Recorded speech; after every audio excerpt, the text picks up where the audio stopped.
wabarakatuh. Sebelumnya perkenalkan nama saya Vina Tariska Zaini dengan NIM 240221100139. Saya dari Prodi Akuntansi, Fakultas Ekonomi dan Bisnis, Universitas Trunojoyo Madura.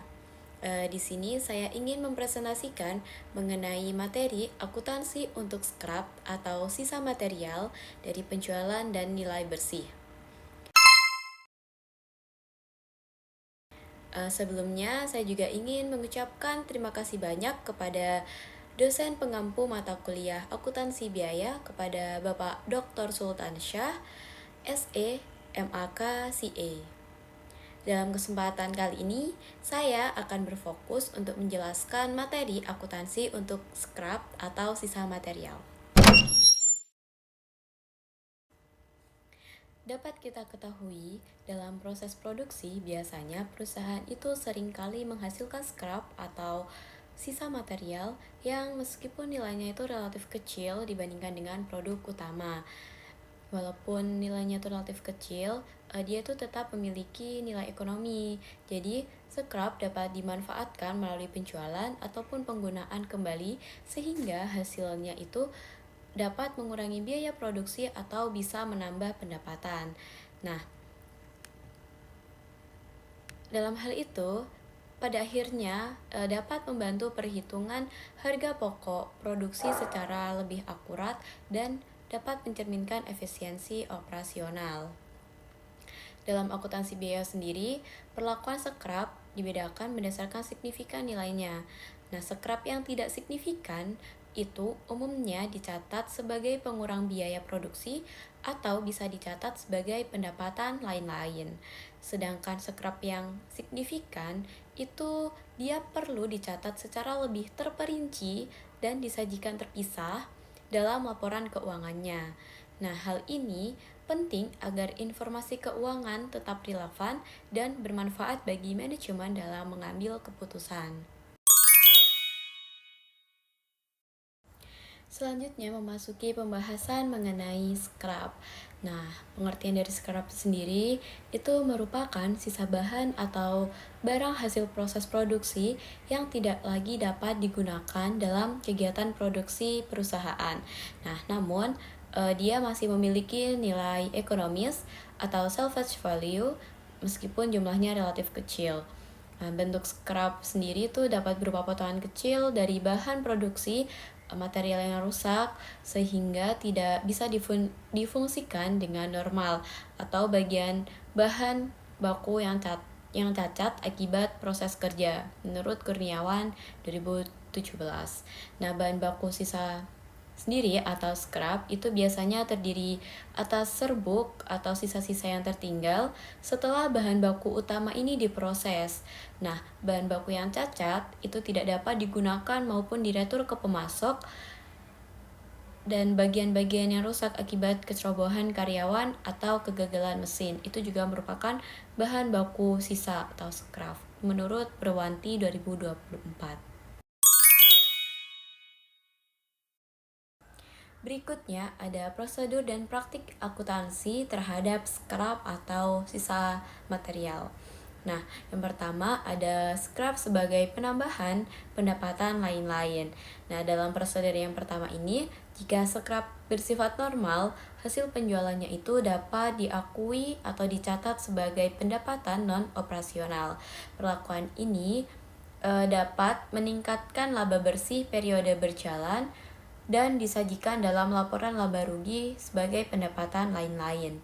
Jurnal yang dipakai yaitu kas atau piutang penjualan pada pendapatan lain-lain atas penjualan scrap. Nah, yang kedua ada scrap sebagai pengurang beban pokok penjualan. Nah, ini prosedur di mana scrap yang normal itu juga dapat diperlakukan sebagai pengurang beban pokok penjualan sehingga dapat menurunkan beban dan bisa meningkatkan laba bersih. Jurnalnya itu kas atau piutang usaha pada beban pokok penjualan. Yang ketiga, ada scrap sebagai pengurang biaya overhead pabrik. Nah, dalam prosedur yang ketiga ini, hasil penjualan scrap itu dapat mengurangi biaya overhead pabrik atau biasa disingkat dengan BOP. Nah, perlakuan ini itu perlu diperhitungkan dalam penetapan tarif BOP agar tidak terlalu tinggi. Dalam pencatatannya, jurnalnya yaitu kas atau piutang usaha pada biaya overhead pabrik. Nah, yang terakhir yaitu scrap sebagai pengurang produk dalam proses. Ini prosedur ini tuh jika scrap timbul karena kesulitan produksi atau pesanan tertentu, hasil penjualannya itu dapat mengurangi biaya bahan atau produk dalam proses.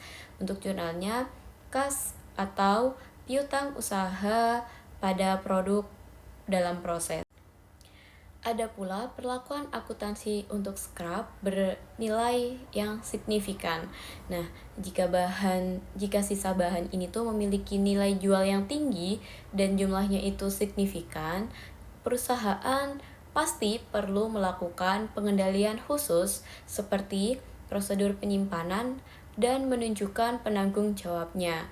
Nah, sisa bahan ini dicatat dalam akun persediaan sisa bahan sebesar harga pasar saat timbul. Nah, pada saat penjualan, pencatatannya itu dilakukan sebesar harga jual dan jika terdapat selisih antara harga pasar dan harga jual, maka selisih tersebut dapat langsung dikoreksi. Jurnal saat pengakuan scrap itu persediaan sisa bahan pada produk dalam proses.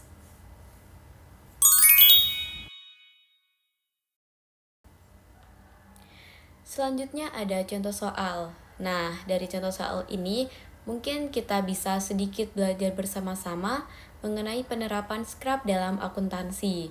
Nah, untuk contoh soal yang pertama itu praktiknya yaitu scrap sebagai penambah pendapatan. Langsung saja saya bacakan soalnya.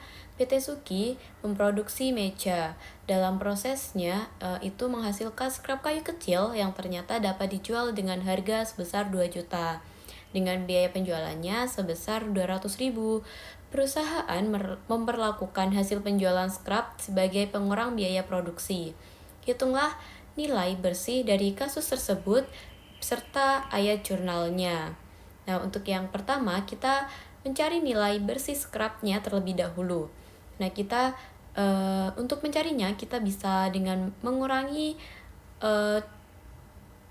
harga jualnya dengan biaya penjualannya.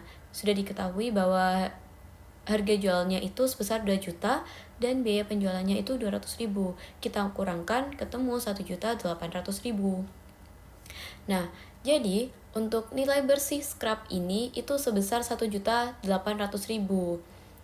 karena dia sudah dikurangi dengan biaya penjualannya.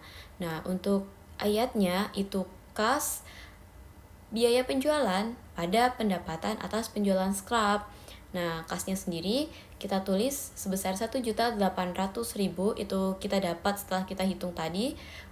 Terus ada biaya penjualan 200.000 itu sudah kita ketahui di soal pada pendapatan atau penjualan scrap senilai 2 juta. Jadi kas yang kita dapat itu sebesar 1.800.000.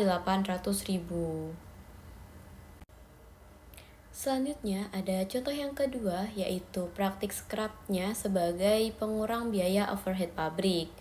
Nah, untuk soalnya yaitu PT Sentosa Plastik menghasilkan sisa bahan plastik dari proses produksi yang dapat dijual secara tunai sebesar 2 juta. Nah, scrap tersebut bersifat normal sehingga diperlakukan sebagai pengurang biaya overhead pabrik.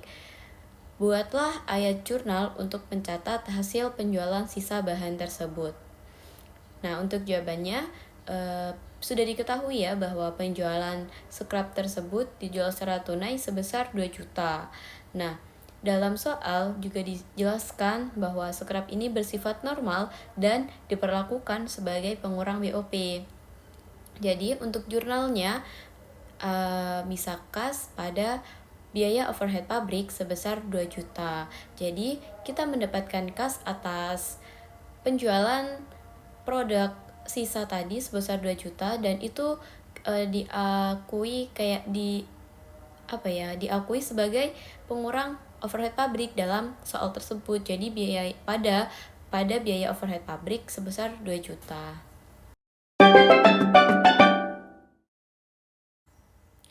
Dan yang terakhir, dapat kita simpulkan dari pembahasan materi yang telah kita bahas tadi, serta soal-soal yang telah kita pelajari bersama, yaitu scrap atau sisa material itu ada dari proses produksi yang dia itu memiliki nilai ekonomi yang perlu diperhatikan karena akan memengaruhi harga pokok produksi atau biasa disingkat dengan HPP. Dan juga harus diperhatikan karena memengaruhi laba perusahaan walaupun nilainya itu relatif kecil dibandingkan dengan produk utama. Nah, scrap sendiri itu dapat berupa scrap normal dan scrap abnormal seperti yang telah dijelaskan tadi dengan perlakuan akuntansi yang disesuaikan dengan kondisi masing-masing atau tergantung perusahaan mau diperlakukan seperti apa. Nah, perlakuan akuntansi scrap ini dapat dilakukan sebagai pendapatan lain-lain sebagai pengurang HPP, pengurang biaya overhead pabrik, atau dapat sebagai pengurang produk dalam proses. Nah, jika nilainya signifikan, maka scrap perlu dicatat dalam akun persediaan sisa bahan untuk menjaga akurasi laporan keuangan.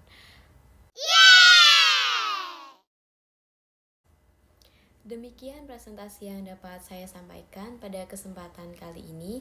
Saya mau mengucapkan terima kasih yang sebesar-besarnya kepada Bapak atau Ibu serta teman-teman sekalian atas perhatian dan waktunya karena telah berkenan untuk menonton video saya.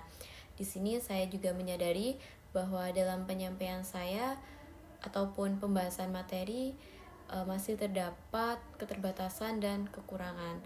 Oleh karena itu, saya mohon maaf apabila terdapat hal-hal yang kurang berkenan saat penyampaian materi. Di sini saya juga sangat terbuka apabila terdapat pertanyaan, saran maupun masukan dari teman-teman sekalian yang dapat membangun dan menyempurnakan pemahaman kita bersama. Saya ucapkan terima kasih atas perhatiannya. Sekian, Assalamualaikum warahmatullahi wabarakatuh.